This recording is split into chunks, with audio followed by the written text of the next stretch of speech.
Welcome to this WTR Small-Cap Spotlight Flashcast. I'm your host, Tim Gerdeman, Vice Chair and Co-founder and Chief Marketing Officer of Water Tower Research.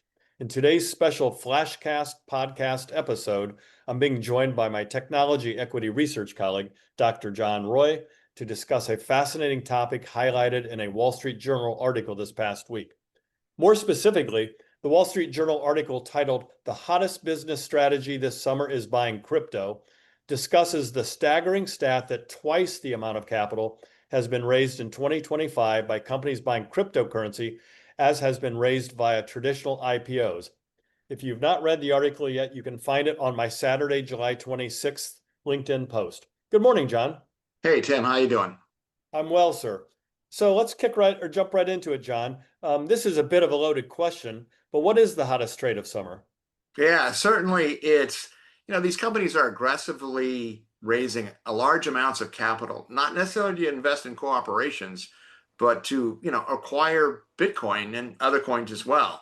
So the real issue is, are they going to be more efficient with their ownership and stewardship and treasury of Bitcoin than buying, say, an ETF? And that's the question.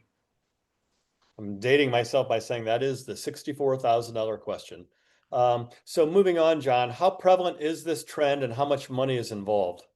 Oh, quite a bit. 98 companies have publicly announced plans to raise over 43 billion to purchase Bitcoin and other cryptocurrencies since June 1st. So, there's a massive amount out there. Nearly 86 billion has been raised for this specific purpose. So it's quite a bit of money that's being raised and put to work in these strategies. Excellent. What are the main concerns or criticisms surrounding this corporate crypto buying spree that you've heard of? Yeah, really, it has to do with the inherent volatility in the past of these crypto and digital tokens, especially the more obscure ones, and the efficiency versus ETFs. When you look at it, though, it really is something that's, I think, stimulated from the Genesis Act passing in the U.S. legislature and getting signed into law. That has really put a much better framework, at least for stable coins, and has gotten people to say, okay, it's time to jump in. How do we jump in? And this is seen as a good vehicle for doing that. Okay. Who are some of the notable figures or entities participating in or backing the trend? Well, Capital Group is in it. Also, D1 Capital Partners, Cantor Fitzgerald. Galaxy Digital. Mike Novogratz is certainly a loudly spoken CEO there, and he's actually calling for Bitcoin to go to $150,000. So there's a lot of fairly prominent names in there. You also get some others like Impri Digital is in there, Bob Diamond. So there's a lot of people that are playing here. Okay.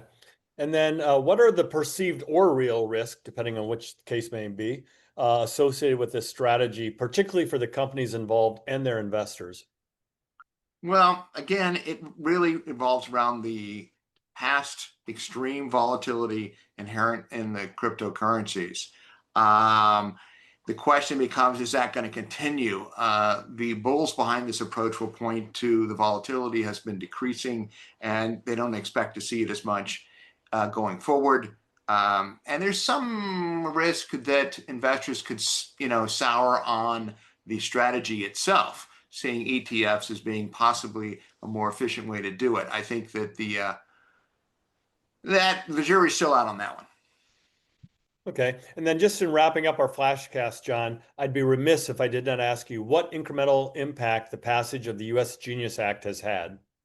It's had quite a bit of impact.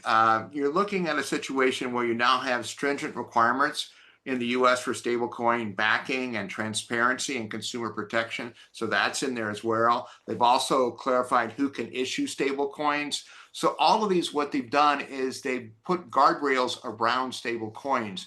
There's another act that's coming down the pike called the Clarify Act that would even do more. And a lot of people are hoping that'll pass maybe this year. I think that may be a little bit optimistic. But if you get that passed, then you've really got a lot of the other answers on taxes, answers on what is a commodity, what's not a commodity, et cetera. That will give the whole community a big boost in the public trust. And that is the key going forward. Awesome. Fun catching up on this timely topic, Dr. John Roy, and thanks for those most interesting insights. Also, a special thanks to the producer and editor of the podcast, Joe Brunetto. Thank you for listening, and don't forget to subscribe, as well as visiting www.watertowerresearch.com to read John's technology equity research reports, as well as to access countless other small cap equity research reports, podcasts, fireside chats, and conference schedules from Water Tower Research.